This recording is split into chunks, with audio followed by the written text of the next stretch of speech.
After the huge success of 2020's The Invisible Man, Universal has decided to move forward with the Monsterverse, remaking some of their classic monster movies from the 30s and 40s. So now we get The Wolfman. Let's talk about it.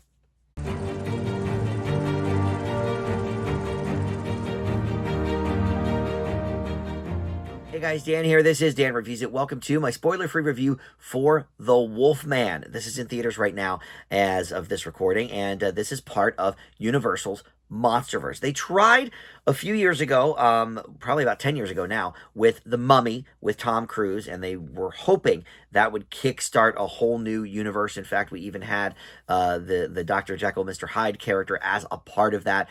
The movie was not well received. It was sort of a mess. I kind of liked it personally, but it was very, very panned by critics and audiences alike, so they sort of put it on the back burner. But then Jason Blum came around with his Blumhouse Productions, who's worked with Universal for a while, and said, why don't we try with The Invisible Man? And that was a big success. It actually came out right before COVID shutdowns, so it actually got more success probably on home viewings than it did in, just a few weeks at the theater before the shutdowns. But it was good enough for, and very well received, for Blumhouse to move forward and say, let's, kind of pick a couple of these other ones out and see what we can do. And the next result is The Wolfman. So we're going to talk about this here in just a moment. First, though, let me welcome you back to the channel. If you are a Dan Reviews It subscriber already, thank you so much for that. But if you're not, please consider subscribing and click that notification bell, too, so you can get the alerts for all my drops. And just like this video and comment. That helps the channel, too. And in terms of the comments, I love talking to you guys about these projects and just whatever's on your mind. I like talking to my viewers. So comment below with your thoughts on The Wolfman or The Invisible Man, if you saw that, or the Tom Cruise Mummy. I posted a video that was actually called In Defense of the Mummy. I gave it a B-. It's not a great movie, but I thought it got, sort of a little bit, the critics were a little bit hard on it. But honestly, I think this world, this universe, created by Blumhouse and on a, smaller scale, fewer cast members, fewer, big explosions, etc., that we saw in The Mummy, I think this actually is the right path. The Invisible Man for me was an A. This one, not quite that good, but, I liked it as well. So it takes place at first in 1995. We learn about the young Blake Lovell, who was played in the young form by Zach Chandler, and his hunter father, played by Sam Yeager, from the old Parenthood TV show. And we see kind of their dynamic and how maybe Blake would want to kind of remove himself from that world, after all the fear and everything that his father instilled in him. So we flash forward now 30 years later, which is 2025, and Blake is, a professional now. He lives in San Francisco, hours and hours away from his Oregon upbringing. And he receives a death certificate for his father, who went missing at one point, and they were wondering, and now it's official. He has passed on, and the old house in Oregon is now yours, Blake. So he ends up going up there with his wife, played by Julia Garner. We know her from many, many things. Ozark, probably most high profile, but Inventing Anna, of course, as well. And their daughter, played by Matilda Firth, who I am unfamiliar with. And the three of them make their way up to the Oregon woods, where the dad's house was, and there they encounter the Wolfman eventually, once the sun goes down, and that's where the rest of the movie goes. All right, so look, like I said, I don't think this is quite as good as The Invisible Man. There's a few reasons why.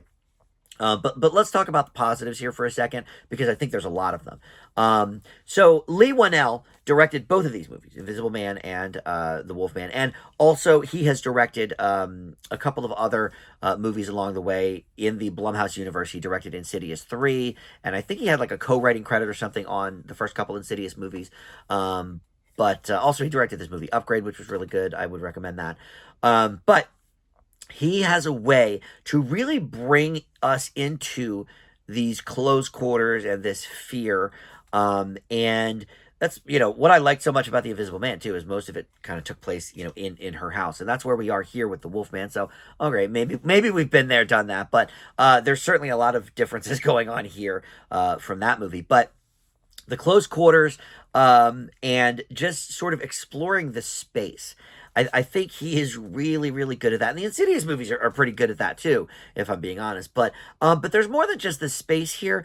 There's the lighting. There's a lot of really, really dark rooms here, right? Because the lights are either not working, or the generator kicks off, or what have you. Lots of, time to be fearful or whatever. But I always rally against this in these horror movies is, I need to see what's happening. The rooms are too dark, blah, blah, blah. Here, the light from the moon shining in the window gives us a good view of what's happening.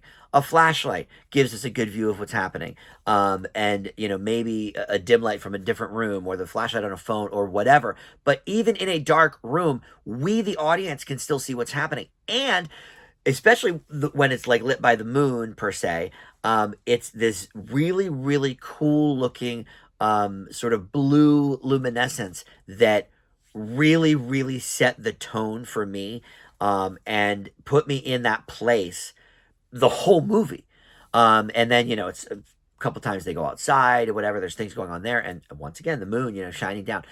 So really not only making use of the space, but making use of natural lighting, and lighting that makes sense, where we can still see what's happening.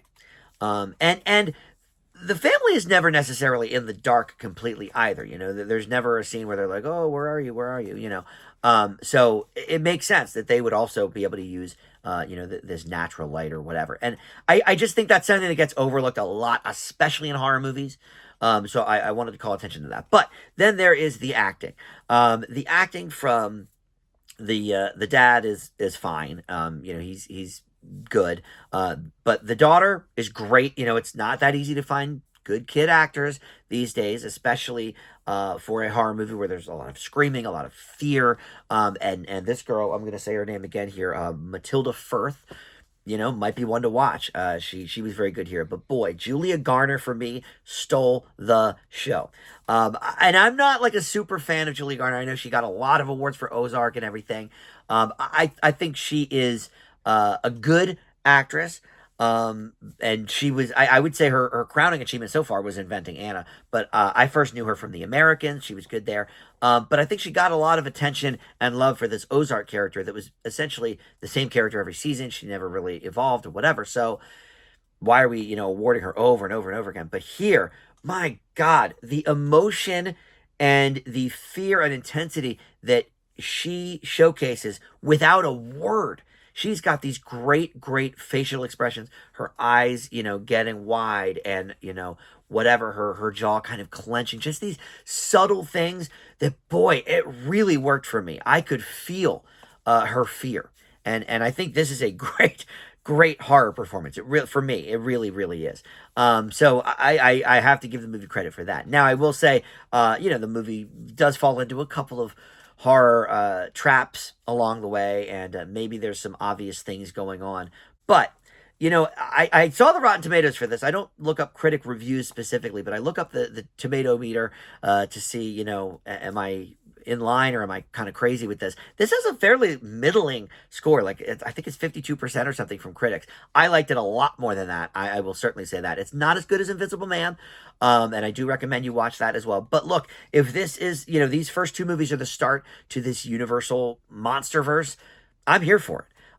Because I really thought this one worked as well. I leave The Wolfman with a B plus.